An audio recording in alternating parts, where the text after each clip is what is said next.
The Anthony Hernández Legacy. Hi, welcome to the Anthony Hernández Legacy. This new podcast will be an enlightening and informative way to use all the information our dear Anthony left us in order to better understand and guide us to eliminate bullying. We have tools and resources to better deal with bullying and its effects. Destiny merged the Anthony Hernández Legacy with GAB. GAB stands for Generations Against Bullying.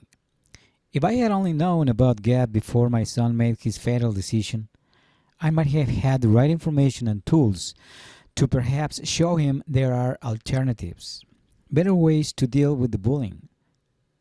I am Carlos Hernández. Anthony was my son. This is the first episode of many on bullying and how it affects the person being bullied and all the people who love that person. My son, Anthony, who at 15 years of age committed suicide on October 12, 2019. From that day on, I have been fighting my thoughts and my feelings. The pain of his loss is at times unbearable. Anthony, my treasure, made his ultimate choice he made because he was dealing with aggressive bullying he suffered at the school, which ended up being the trigger that led him to his final choice. I do not want any parent to go through what I'm going through. I know time will lessen the pain, but I will never get over it. I want to make a difference, so no child has to go through what my son Anthony went through. I want to make this very clear. I do not blame the school district, the school board, or the city of Greenfield. If anything, I put some responsibility on myself for not seeing that signs, not knowing the trigger of suicide. Had I known, perhaps the outcome would have been different. Statistics show that bullying exists. It lives among us, and we have to stop it or at the very least minimize it. On Thursday, February 20th of 2020, there was a meeting at the library in Greenfield. It was held to meet the new candidates for the school district board. I told my story just the way it happened. I never placed blame on anyone. I was very clear about that. 2 days after my son died, I went to his high school to speak with the principal. He was very gentle and listened to me. I told him I have a desire, a goal, to create a comprehensive program that will work toward reducing or eliminating the awful bullying that is affecting not only Greenfield High School students, but also our whole society. I want to use my story so something positive comes out of all the agony. I want to use my story to finally get rid of that big monster called bullying, which is affecting our children. The principal could see that I placed no blame on the school or anyone else. Sadly, I could tell that no one understands how or wants to acknowledge how bad bullying has become. It is something that happens to someone else, not to my child.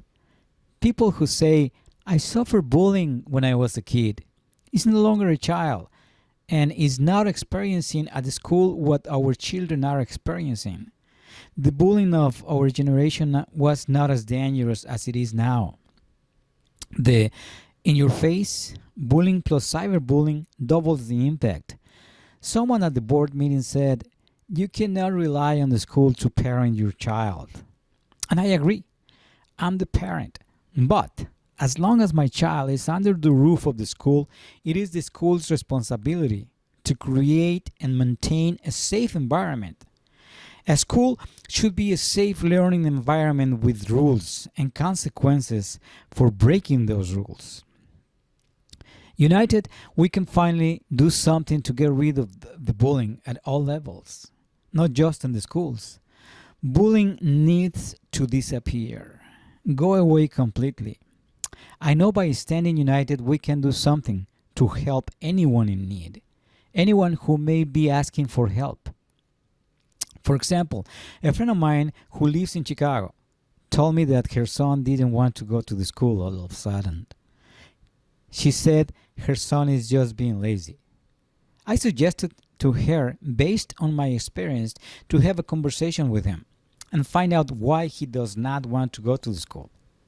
Why not trying to find out what is going on, especially if he was never lazy in the past? She took my advice. She learned that her son was being bullied. She and he are working together to change the situation. Anthony had told me many stories about getting bullied at school. I didn't have the right knowledge or tools to do more, so I did what was right to me at the time. I went to the school to try to talk to the administration about my concerns. They told me send him to therapist, which I did. He attended one-to-one therapy sessions, group sessions with other children. After one session, he got into my car visibly upset and said, "Dad, they are bullying me at the school." By definition, bully means seek to harm, intimidate, or coerce someone perceiving as vulnerable. He let me know he was being beaten, pushed, and made fun of. He said, "Dad, you don't know how it feels to have 5 guys in front of you trying to beat you up in the restroom area. One of them had a knife. The weapon would have been hard to prove," he continued. "If you complain to the office, nobody believes you. It's awful, Dad. Just because the school's advised to send me to a therapy and I'm going to the psychologist's office, isn't that hard to understand that I'm the one they are bullying, pushing, and all that? Why am I the one with mental issues? And why am I the one who has to go to therapy?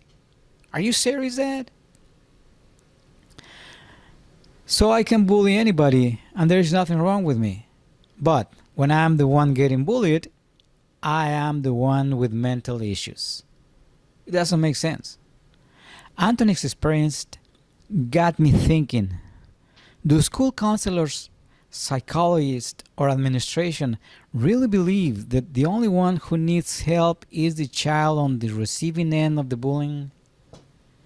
This is wrong thinking, and we need to wake up to the fact that this is not just an isolated problem. This is local, this is national, and international. My son was absolutely right that those who endure bullying are wrongly punished by being made to go to therapy. All he wanted to do was go to the school, learn, participate in the sports, and go home at the end of the school day. Because of the results, here we are today with the Anthony Hernández legacy. Knowing now what I didn't know then led me on the wrong path of following the school's advice to simply seek counseling. I was so wrong, and now I want to right that wrong. I want to teach anyone who is or ever was a victim of bullying to learn how to rise above it and be part of the change. When we lived in Chicago, Anthony was part of a football team called the Windy City Dolphins. Dolphins for short. It was a year-round football team. I was so impressed with the team and the coaches. Coach Vell, Coach Ease, Coach Rose, Coach Page, and Coach Juice are the best of the best. The coaches taught football, of course, but they also taught the boys the meaning of empathy. In other words, the boys were taught the ability to understand and share the feelings of another. Anthony and the boys won first place statewide. As a result, they went to Florida for the Nationals. They returned to Chicago victorious with the second place trophy. The great success was due to the fact that the coaches took the time to teach something more in addition to football plays. If there were any situation between the boys where they were not being kind to each other, training would stop.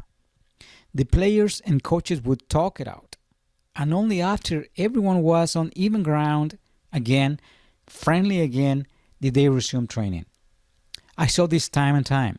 Again, watching Anthony while he was with the Dolphins, it was this environment that helped the boys grow and respect one another. They became champions as a result.